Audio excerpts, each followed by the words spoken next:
মানুষের শহর কেন্দ্রিক ঢল বেড়ে যাওয়ায় রাজধানী ঢাকাসহ গাজীপুর, সাভার, নারায়ণগঞ্জ ও কেরানীগঞ্জের প্রায় ১,৫২৮ বর্গ কিলোমিটার এলাকা নিয়ে রাজুক তৈরি করেছে ডিটেল এরিয়া প্ল্যান বা ড্যাপ। ভূমির সঠিক ব্যবহার ও পরিকল্পিত নগর গড়ে তোলাই এর উদ্দেশ্য।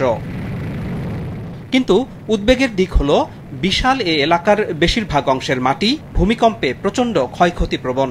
ঢাকা বিশ্ববিদ্যালয়ের disaster science and climate resilience বিভাগের সহযোগী অধ্যাপক ডক্টর সাখাওয়াত হোসাইনের নেতৃত্বে করা এক গবেষণা বলছে, ড্যাপ এলাকার ৩৩ ভাগ মাটি শক্ত প্রকৃতির, বাকি ৫০ ভাগ মাটি নরম আর ১৭ ভাগ এলাকা বালু দিয়ে ভরাট করা। এই ৬৭ ভাগ এলাকার মাটিতে ভূমিকম্প হলে চরম ঝাঁকুনি হবে, সেই সঙ্গে লিকুইফেকশন অর্থাৎ মাটি পানির মতো আচরণ করে অবকাঠামোতে ধস ঘটিয়ে চরম ধ্বংসযজ্ঞ ঘটাতে পারে। নরম মাটিতে হচ্ছে সাইসমিক ওয়েভগুলো অ্যাম্পলিফাই হয়। সোজা কথা হচ্ছে গ্রাউন্ড শেকিংটা একটু বেশি হতে পারে based on the input of the earthquake ground motion. আমাদের কিন্তু এখন মোস্ট অফ দ্য ডেভেলপমেন্ট হবে হচ্ছে নরম মাটিতে। সেই ক্ষেত্রে বিএনবিসি কোড যদি ফলো না করে তাহলে এইগুলোর ঝুঁকি অনেক বেড়ে যাবে। এবং নরম মাটি যে লো রাইজ বিল্ডিং করা এসেও আর হাই রাইজ বিল্ডিং করলে এখানে ক্ষয়ক্ষতির সম্ভাবনাটা বেশি থাকতে পারে যদি আমরা স্ট্রিক্টলি হচ্ছে বিল্ডিং কোডগুলো হচ্ছে ফলো না করি। সব মশার বিরুদ্ধে সুরক্ষা দিতে এলো বসুন্ধরা এক্সট্রিম অ্যারোসল, মশার বিরুদ্ধে এক্সট্রিম সুরক্ষা।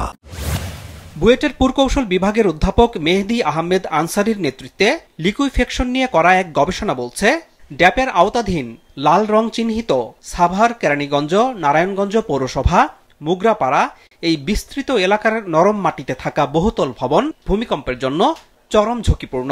গোলাপি রং চিহ্নিত কোনাবাড়ি, আশুলিয়া, পল্লবী, আদাবর, তেজগাঁও, রামপুরা, বাড্ডা, খিলগাঁও, যাত্রাবাড়ি, ডেমরা, কদমতলী, কাঁচপুর, নারায়ণগঞ্জের একাংশ, রূপগঞ্জ, মদনপুর এই বিশাল এলাকার মাটি ভূমিকম্পে মাঝারি ঝুঁকিপূর্ণ।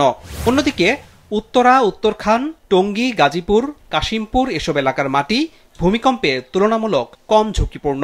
মাটির নিচে পাইল দেয়, মাটি নরম হবে, কিন্তু উপরে যদি আপনার ১০০ ফিট নরম থাকে, ভূমিকম্প আসে, ওই মাটি তো নরম, দুলবে, দুলতে দেওয়া যাবে না। দুলতে না দিলে কি করতে হবে, আপনি উপরে মাটিকে একটু ইমপ্রুভ করে দিতে হবে। তার মানে পাইলও দিবেন, মাটিকে ইমপ্রুভ করবেন। রাজুকে এবং বিএনবিসিতে এটা অ্যাডপ্ট করে নিতে হবে, অর্থাৎ রাজুকে অ্যাডপ্ট করতে হবে, ডিএমডিপির সাথে এটা ড্যাপের সাথে মিলিয়ে নিতে হবে। এটা আমরা risk sensitive land use planning. Bashundhara থেকে Jolshiri, Aftabnagar high rise building তৈরি করা শুরু করেছে।